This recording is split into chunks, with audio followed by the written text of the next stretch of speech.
Hello, good morning mga lalabs, mga bayots, and Jum'a Mubarak everyone. Pag-uusapan natin itong dumating kahapon ngayon sa balita, itong 20 na OFWs na galing dito sa Kuwait na patay na, binalik sa Pinas, sabi ng UWA. Tapos hindi daw malinaw ang sanhi ng kanilang pagkamatay. Wow. Coming from a staff of Philippine Embassy, from a government staff, hindi malinaw ang sanhi ng kanilang pagkamatay. So nagsaliksik po tayo dyan. No? Itong 20 na itong namatay kasama ang 328 na expatriate ay lumapag no, sa Pilipinas kahapon sakay ng Kuwait Airways. At ayon sa balita ay naantala daw ang pag-uwi ng mga bangkay na ito dahil nga sa nakasara ang Kuwait airspace dahil nga sa kaguluhan dito. So ngayon mga lalabs, mga bayots, ayon sa ating pag-research, ang cause of death daw ng 20 na mga kapwa ko OFWs dito sa Kuwait ay ano daw, yung iba daw na stroke, heart attacks, tapos yung iba mga hindi iba't ibang klase ng karamdaman daw ang sanhi ng kanilang pagkamatay. So ganito kasi yan mga lalabs, mga bayots. Based sa aking experience doon sa Saudi Arabia pa ako dati sa Jeddah. Mayroon akong kababayan na tausug na nagtatrabaho sa embassy noon. So, ang kanyang trabaho ay taga-arrange din ng mga bangkay, yung mga kababayang Pinoy na namatay doon noon. So, ayon sa kanya, yun nga ay kapag namatay ang isang tao, kagaya din ng kaibigan namin na nagbigti dati doon sa Jeddah, iniimbestigahan po ang lahat ng mga namamatay. At habang on the process pa, on investigation ang kanilang pagkamatay, ang kanilang katawan ay nakalagak yan sa isang malaking freezer doon sa morgue, no, sa hospital. So gagawan pa yan sila ng panibagong passport ng patay na. So habang iniimbestigahan pa yun nga, matagal makauwi. Itong ibang mga patay na to dito sa Kuwait, malamang matagal na itong nakaimbak sa mga freezer dito sa hospital, no, at under investigation at kung ano pa. At siguro nung natapos na ay yun, napasama sa mga expatriate na 328 katao. So ang tanong, bakit tinatago or kinukubli ng gobyernong ito, ng DMW at ng OWA, ng Philippine Embassy Kuwait ang sanhi ng kanilang pagkamatay? Bakit sabi ng OWA dito hindi nilinaw ang sanhi? Ayon sa balita dito. Saan yung mga abogado dito? Saan yung mga staff ng embassy dito sa Kuwait? Bakit hindi ninyo isa-publiko kung ano ang sanhi ng kanilang pagkamatay? Baka isipin ng ibang mga kababayan, sanhi yun ng gira dito, excuse me. Ano lang naman yung nabalitaan dito dati, yung Indiano na nagtatrabaho sa isang oil tanker ba yun, sa tubig na tinamaan.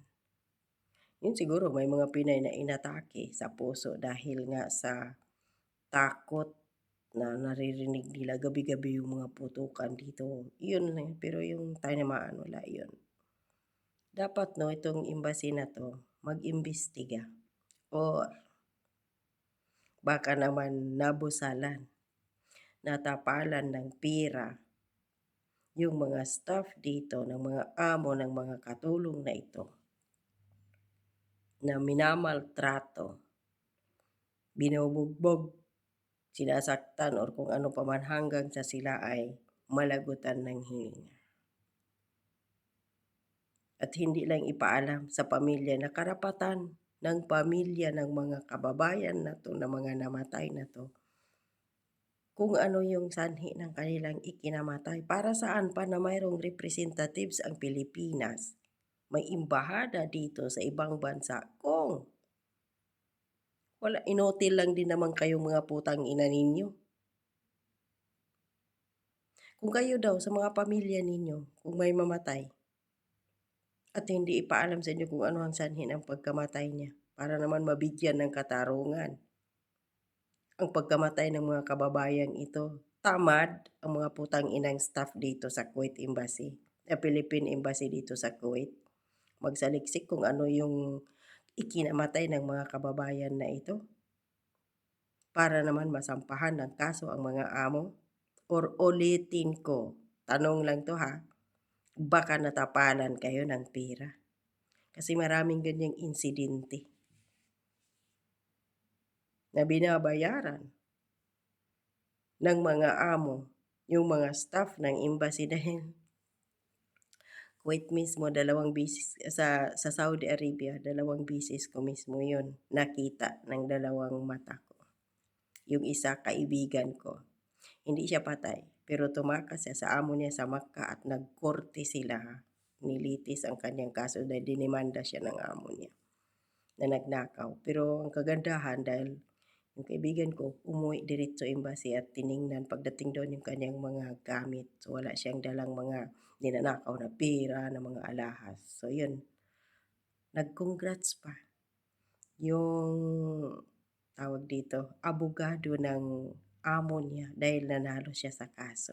Hindi ko na lang babanggitin kung sino yung dating staff ng Philippine Consulate Jeddah, yung kanyang abogado dati dahil kababayan din naman niya yun eh. Ay hindi pala Tausug, ewan ko kung anong lahi yun. Hindi ko na lang babanggitin. Ayun, biglang nagtaka yung kaibigan kong si Rokaya dahil sabi ng abogado ng amo niya, congrats, nanalo ka sa kaso. O bakit? Bigla ng paglabas ng abogado ng Philippine Embassy, talo daw sila. Ayun. Nung matapos yun, tinanong ng kaibigan kong si Rokaya ang amo at lawyer, bakit? Ay sabi niya, nagbigay ako ng pira doon para natalo ka. At yung isa pa doon, na namatay din. Ilang bisis, maraming insidente sa embassy, sa consulate dati na may mga amo pa doon na katulong doon na umuwi, tumatakas direct sa embassy na kinukuha doon, sinasaktan pa sa harap-harap ng mga staff noong 2011-2012. Nakikita ko yun mismo dahil andun ako. At yung isa din, na para hindi na mag-ingay. So ganito din ba yung nangyayaring issue dito? Tanong lang naman to eh. Dahil may experience ako doon. Huwag naman ganun. So yung alam lang ng mga taga-embassy na to, ng gobyerno ni Bongbong Marcos ngayon, remittance lang talaga ang hangad. Kaya mahal ni Bongbong Marcos ang mga OFWs dahil sa remittance. Pagdating sa mga kalagayan ng mga OFWs dito sa ibang bansa, walang aasahan sa administrasyon ni Bongbong Marcos. Ayaw nila mag-imbestiga. Ayaw nila ipaalam sa pamilya ng mga namatay na ito kung anong sanhi ng kanilang mahal sa buhay, bakit namatay, at para mabigyan dapat ng katarungan ang pagkamatay nila.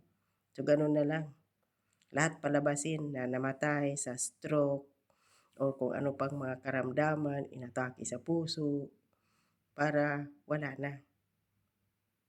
Wala, ayaw magtrabaho ng mga staff dito. Mga putang ina ninyo.